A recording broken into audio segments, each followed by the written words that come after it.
I said in the intro, how I found my sexual power and how I felt empowered more sexually when I learned how to ride the D. If you've been following me for a while, you already know that I shared my virginity with my ex when I was 24 years old, which I think was super helpful for me. But these last couple of years after I lost my virginity of sharing these sexual experiences with other people have made me question if I even like sex, right? So it wasn't until I had this one Friends with Benefits, who shall not be named, but this was last year. And I was telling my friend that, like, you know, I was like really turned on by him. We hadn't even met yet, but we had this like interesting Friends with Benefits agreement where we both wanted to be sexual, but we also cared about sexual safety. So we literally went to go get tested, to, like, not together, but at the same time, and didn't do anything risky until we got our results back and were able to like verify and confirm. A little tidbit is that back in the day, my ex-boyfriend had actually lied about going to get tested and literally was like, yeah, I went, and they said they'll call me if like anything's wrong. As somebody who's gotten tested a couple of times, even when I was a virgin, I know that that's just not true. So ever since then, it's caused a little bit of lack of trust in the sexual health area. So I was so grateful to meet a partner who was as aware of their sexual health as I was and who thought that it was as important as I did. So after you got tested and stuff, though, I told my best friend that like I just didn't feel like I really liked sex. Like, and I hadn't done anything with him yet. And my friend was like, why don't you try to get on top? That was something that I had only tried one time, and I literally tried it the day after I had lost my virginity or shared my virginity with my ex.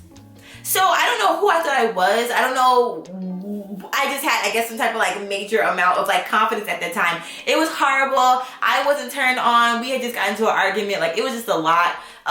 So the situation just wasn't right. So in my mind, I'm like, I can't ride the D. So the next time that I saw my Friends with Benefits, I literally got on top. And it was by far like a amazing, mind-blowing experience. I even think that I may have done a variation of, I guess, like female ejaculation, not squirting, but literally, and I'll do a video about like what the difference is, but I just felt like I wouldn't say that I had a climax the way that I felt like I have when I'm like using my vibrators, because that's like more of a clitoral stimulation.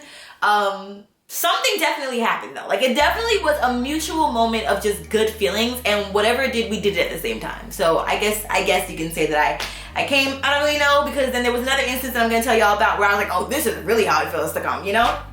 With that being said, I felt so powerful. Like, and it was so intimate, and like he had me like come closer to him. I love close sex, I prefer it.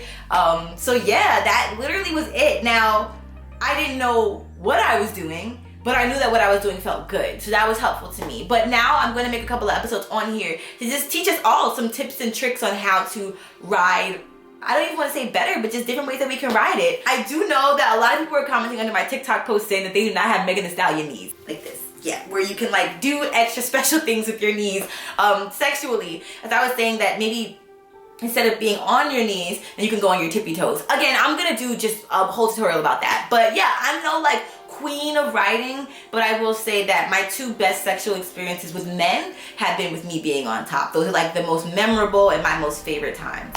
I think one of the things that's helpful about being on top is the fact that you literally are more in control, right? So instead of feeling like you're kind of just a part of the experience, which you should never feel like your body's being used, regardless of whatever kind of sexual experience you're having. But for whatever reason, to me, being on top just feels more intimate as opposed to somebody hitting it from behind. Like, I can't see you, you know?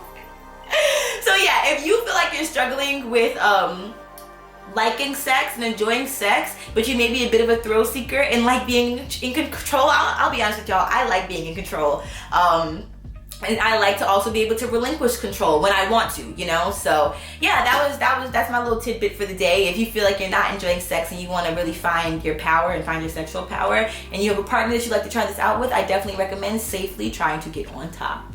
Let me know how it goes in the comments below. What has your experience been with being on top? What was your first experience being on top in writing versus your second experience writing, and how did those two differ? I want to know, so comment below. Don't forget to like, subscribe, and give me all of your love. I'll put some links below. And yeah, I'm so excited to be back on YouTube, and I will definitely be posting way more consistently. I might even come up with like a whole posting schedule, but I'm literally posting 6 videos today. Mark my words. I love y'all so much. Mwah. Oh, and give yourself a hug for me. Amazing.